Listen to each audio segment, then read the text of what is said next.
अध्यात्म विज्ञान कोई धर्म या संप्रदाय नहीं है, ये स्पिरिचुअल साइंस है जो कुदरत के कानून पर आधारित है। ये विज्ञान पूरे ब्रह्मांड के सभी रहस्यों को उजागर करता है और जीवन के सभी पहलुओं को समझने के लिए एक नई दृष्टि देता है। इसी को आर्ट ऑफ विजन कहते हैं, दुनिया को देखने की एक नई दृष्टि, जो अध्यात्म विज्ञानी परम पूज्य स्वामी श्री कमलेशानंद जी के निर्देशन में सनातन सत्य का अनुसंधान कर हमारे जीवन को प्रकाशित करे। जय सच्चिदानंद। ये गुरु और ज्ञानी जो शब्द होते हैं, गुरु का मतलब ज्ञान देने वाला और ज्ञानी का मतलब होता है आपका ज्ञान ओपन करने वाला। ये फंडामेंटल डिफरेंस है। नहीं समझ में आया? नहीं समझ में आया? गुरु का मतलब ज्ञान देने वाला और ज्ञानी का मतलब होता है ज्ञान ओपन करता है, देता नहीं है। मैंने जो बताया वो आपके पास है, मैंने इसको अनकवर किया, डिस्कवर किया। आप सब क्रिएट करके मैंने आपको दिया नहीं है, और आपको भी जो अंदर ज्ञान पड़ा है इसको अनकवर करना है। और ज्ञानी कहता है मैं आपको देता हूँ, बोलते नहीं है। ये देने लेने की बात नहीं है। और इसीलिए मैंने सोशल क्वेश्चन में भी यही कहा था कि दुनिया का कोई भी टीचर या प्रोफेसर अगर मेरे अंदर डॉक्टर बनने का बीज नहीं है तो दुनिया का कोई भी प्रोफेसर मेरे को डॉक्टर नहीं बना सकता। तो वैल्यू किसकी हुई? और हम किसी करते हैं। ये टोटली रॉन्ग एटीट्यूड है। Understanding is totally fundamentally wrong है। Relative viewpoint it is okay, fundamentally wrong है। अगर मेरे अंदर बीज है तो ओपन में मिलते हैं और एक दिन में डॉक्टर, मगर मेरे बीज ही नहीं है तो इम्पोर्टेंट बात वहां भी क्या होता है? अनकवर होता है। क्रिएट कोई मेरे को डॉक्टर बनाता नहीं है, मेरे बीज को क्या करता है? हाँ, that's it। तो ये बात समझिए। मगर गुरु क्या कहेगी? गुरु की डेफिनेशन, गुरु के पास जो होगा उससे हम प्राप्त कर सकते हैं। तो ये दोनों का सब्जेक्ट क्या हो गया? अलग से। यहाँ देने लेने की बात, ज्ञानी पुरुष के पास देने लेने की बात नहीं है। टू रियलाइज बाय योरसेल्फ, आप खुद ही अनुभव करो। ज्ञानी पुरुष तो ज्ञान प्रकाश देता है। क्या देता है? इसका उपयोग करके अनुभव तो आपको खुद को ही करना है, क्योंकि शक्ति तो आपके पास भी है, वही शक्ति है जो रामकृष्ण महावीर के पास जो शक्ति थी वही शक्ति आपके पास है, मगर उसके पास अनकवर हुई, हमारे पास अनकवर नहीं हुई। तो ज्ञानी पुरुष हमको अनकवर करने का रास्ता दिखाता है। इसीलिए शक्ति देना लेना वो शब्द है नहीं है, और इसीलिए गुरु शिष्य शब्द है नहीं होता है। ये सब यहाँ जो सभी बैठे उनको ज्ञानी पुरुष तो मिल गए आप, तो हमारा धन्यवाद है कि आप मिले हुए हैं। धन्यवाद है, वो मिल गए बराबर है, मगर धन्यवाद तब कहेंगे जब हम खुद रियलाइज करेंगे। जिस दशा में अनुभवी ज्ञानी पहुंचे हैं उसी दशा में हम भी पहुंचेंगे, और हम भी इतना सामर्थ्य प्राप्त करेंगे कि हम औरों को भी ये विज्ञान बांट सके, ताकि वो ही विज्ञान का, वो ही शक्ति का अनुभव कर सके। इसमें देने लेने की बात नहीं है। इस पॉइंट में जब भी सपोज किसी को देने का, समझाने का, आप बोलते हैं कि आपका एक्सपीरियंस आप दूसरे को समझाओ, जो समझे उसको समझ, लेकिन उसमें तो कुछ ना कुछ गड़बड़ हो ही जाएगी। जो आप बताएंगे same to same we can not express to the other. तो दादाजी भी वही बोलते थे कि आप किसी को बताएंगे उसमें अंदर कुछ ना कुछ गड़बड़ तो ज्यादा होगी, अपना एडिशन होएगा, आपका मंतव्य होगा, तो बोलते करेक्ट जो मर्म होगा वो बासोल नहीं होगा। बात आपकी बराबर है कि हम जो बोलेंगे उसकी कॉपी करना वो तो साइंस है ही नहीं, वो तो साइंस ही नहीं। मैंने अनुभव को बताने के लिए कहा। तो अनुभव का दो प्रकार, एक अनुभव मेरे को समझ में आ गया विज्ञान, वो भी अनुभव। आई अंडरस्टैंड साइंस फंडामेंटली, वो एक अनुभव का लेवल है। और एप्लीकेशन करके रियलाइज किया, वो भी अनुभव है।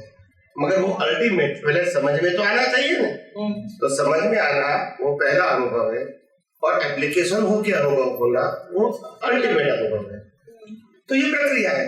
मगर आपको समझ में आ गया है और आप एक्सप्लेन कर सकते हैं, तो किसी को भी बता सकते हैं। यस और नो? यस। अच्छा, ये मैंने आपको एक एंगल बताया, अभी दूसरा एंगल बताओ। हम जब अपने व्यवहार जीवन के अंदर जो भी हम देखते हैं, जानते हैं, समझते हैं, सब संजोगों को, सर्कमस्टांसेस को, परिवार को, फैमिली को, समाज को, एक दूसरे को समझते हैं, और वो बात हम दूसरे को बताते हैं, तब हम ये बात ध्यान में रखते हैं कि जो देखते हैं वो एज इट इज बताते हैं।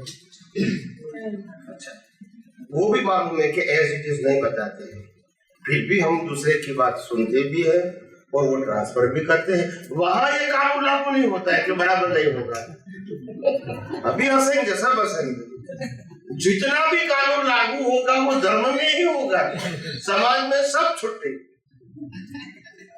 और इसीलिए मेरे को जब हंसी तब आई कि कई लोगों ने कहा कि आम जनता सत्संग की बात कैसे कर सकती है बिना धर्मगुरु या बिना प्रमाणित।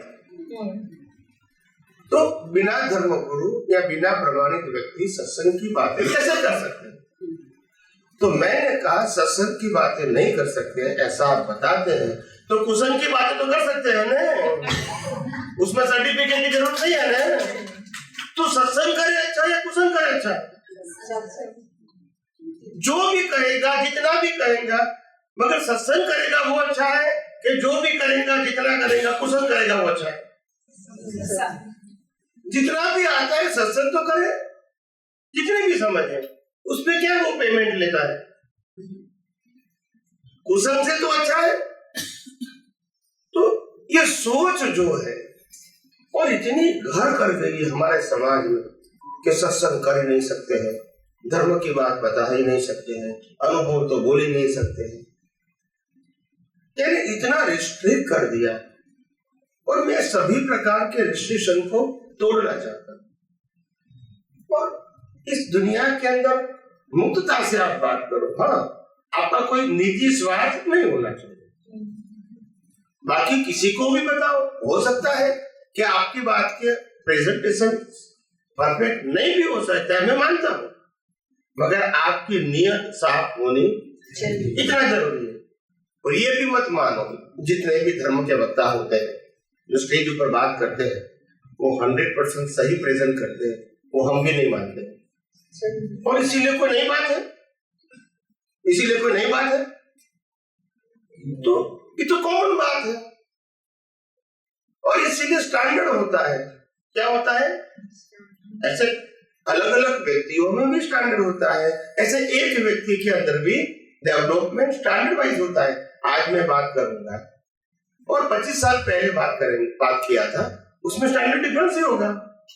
और अभी और 25 साल के बाद बात करूंगा तो स्टैंडर्ड, तो इसमें गलती थोड़ी है, इट इज अ प्रोसेस। क्या होती है?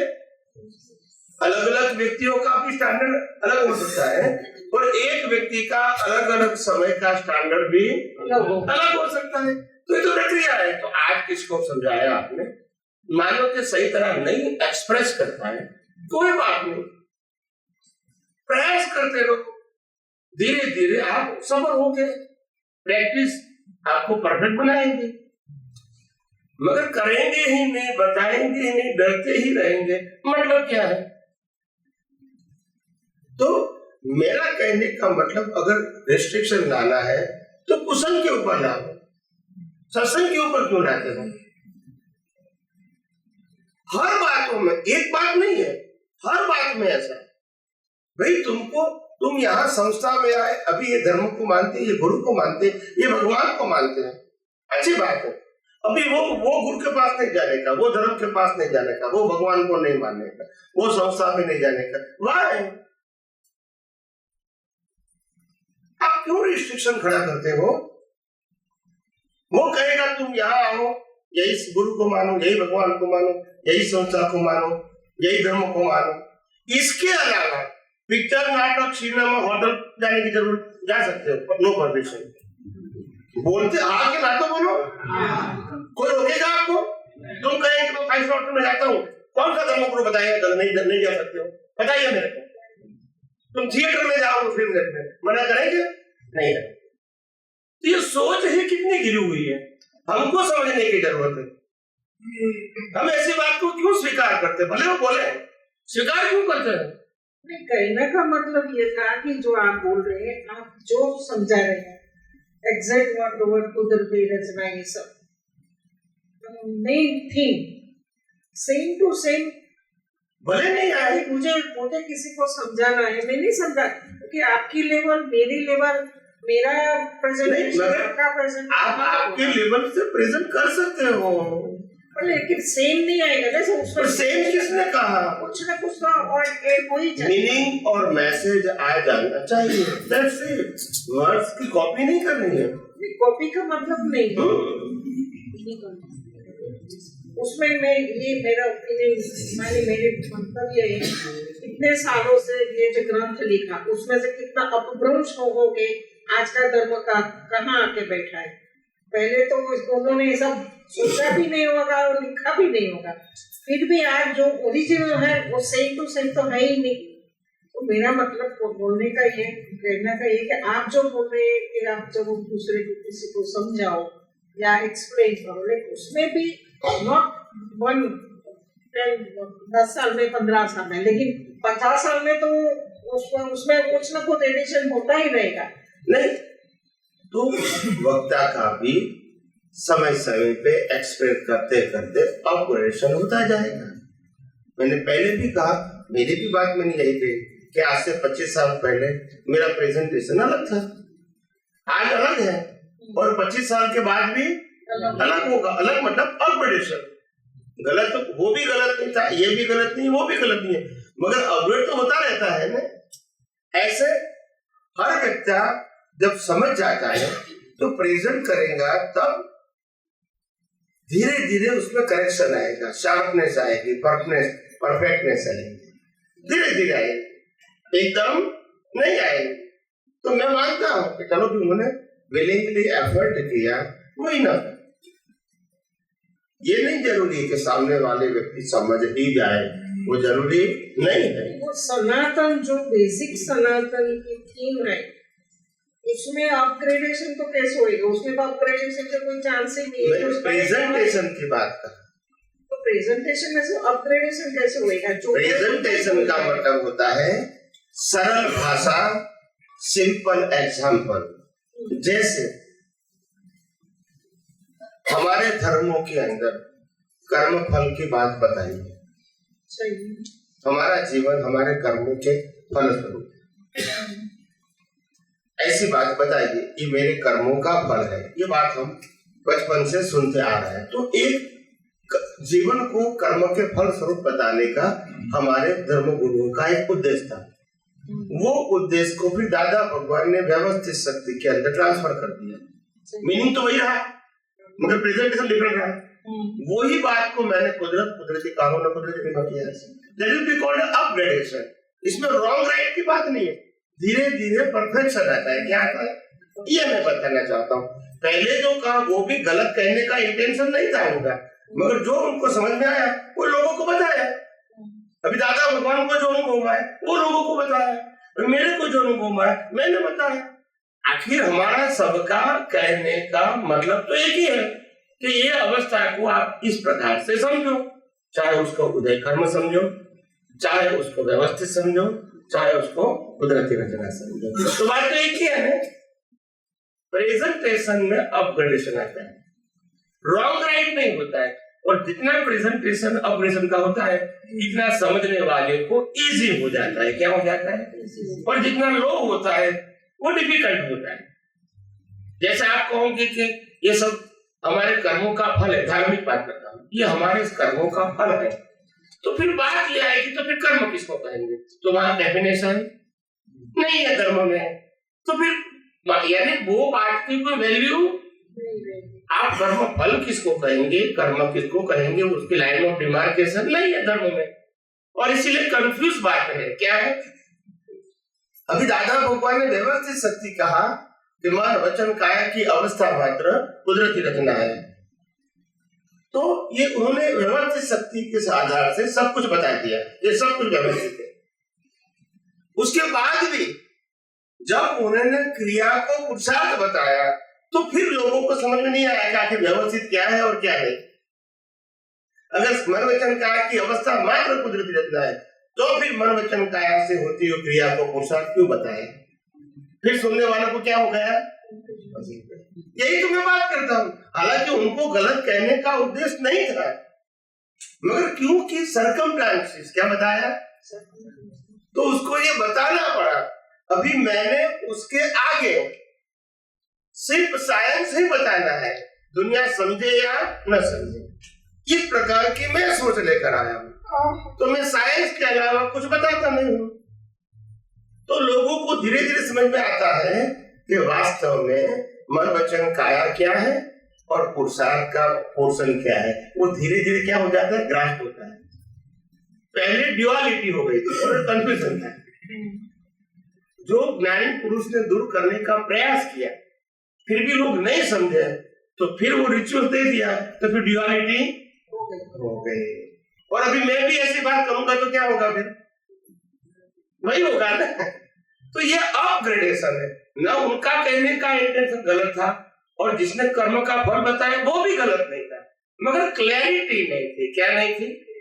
और इसीलिए जब प्रेजेंटेशन में क्लैरिटी नहीं होती है तो बताने वाला सुनने वाला दोनों कंफ्यूज हो जाते हैं। आप समझे? तो धीरे धीरे अपग्रेडेशन आता है, समय के मुताबिक भी, व्यक्ति के अंदर भी, और अलग अलग व्यक्ति के अंदर भी अलग अलग प्रकार का डेवलपमेंट का लेवल हो सकता है। मगर प्रयास का, जीवन का मतलब प्रयास है, जीवन का मतलब सफलता निष्फलता नहीं है, ये समझो। Life is only for effort. आपको जो संयोग मिले प्रयास करते रहो, जो संयोग मिले प्रयास करते रहो। कितना लोग समझेंगे, कितना नहीं समझेंगे, कितना फॉलो करेंगे नहीं करेंगे, ये ज्ञानियों का काम नहीं है, धर्मगुरुओं का काम है, क्योंकि वो गुरु बन के बैठे हैं, बोलते नहीं है। गुरु बन के बैठे हैं तो जिम्मेदारी भी लेनी पड़ेगी, नहीं लेनी पड़ेगी? ज्ञानी को तो क्या है, वो तो बताता है कि इस प्रकार की वास्तविकता है, ये फैक्ट है, आपको फॉलो करना न करना आपकी मर्जी है, मगर क्लैरिफिकेशन करना मेरा बात है। कोई भी बात को कंफ्यूजन है, क्वेरी है, एरर है, तो प्रश्न कर सकते हैं, मैं आपको बताने के लिए तैयार हूँ। मगर उसके बावजूद भी आप फॉलो करें या ना करें, इतना हेडेक ज्ञानी पुरुष नहीं लेते हैं। आप समझे? मगर गुरु लेंगे, गुरु पीछे पड़ जाएंगे।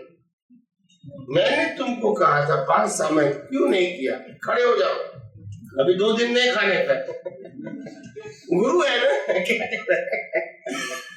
गुरु अलग चीज होती है, ज्ञानी अलग चीज होती है। जितने हाई लेवल पे जाओगे लेबर शून्य हो जाता है, पहले माइनस होता है बाद में शून्य। तीर्थंकर को तो ये भी लेबर नहीं होता है। हम जो लेबर करते हैं, मैं इतना लेबर भी तीर्थंकर को नहीं देता है, वो हाई लेवल का है उनका स्टेटस। जितना स्टेटस हाई इतना लेबर कम, जितना स्टेटस लो लेबर ज्यादा। सिंपल बात है। मेहनत उनको भी करनी पड़ेगी, फॉलोअर्स को भी करनी पड़ेगी, क्योंकि उनका भी लेवल नहीं तो फॉलोअर भी उसी लेवल का होगा ना। और ज्ञानी को हाई लेवल का मिलता है, तो जो लोगों को तीर्थंकर भगवान को जो मिलेगा वो ज्यादातर लोग केवल ज्ञान प्राप्त करेंगे, या तो फिर केवल दर्शन प्राप्त करेंगे, या 1-2-3 अवतार में मोक्ष में जाएंगे। बाकी के जो लोग हैं जो 1-2-3 अवतार में भी मोक्ष में नहीं जाएंगे, या तो उस अवतार में भी केवल ज्ञान नहीं होगा, उसके अलावा जो लोग होते हैं वो तो घूमते रहेंगे तीर्थंकर मिलने के बाद भी। तो उससे तीर्थंकर को कोई पड़ी नहीं है, तो तुमको पुरुषार्थ नहीं करना है तो वो क्या करेंगे? ये कोई कंपलसरी थोड़ी है, ऐसी बात है। तो वो टेंशन नहीं लेते हैं। उनका काम प्रकाश देना है, श्रीनारायण का काम प्रकाश देना है, अनुभवी ज्ञानी का काम ज्ञान प्रकाश देना है। ये ज्ञान और दर्शन क्या है, इसका प्रकाश देना है। अभी प्रकाश का उपयोग क्या करना है वो तो आपका सब्जेक्ट है। सूर्यनारायण प्रकाश देंगे वो तो वितरा के, मगर उसमें मैं चोरी करूं या जान दूं तो उसमें उसको क्या मतलब है? नहीं समझ में आया। तो फिर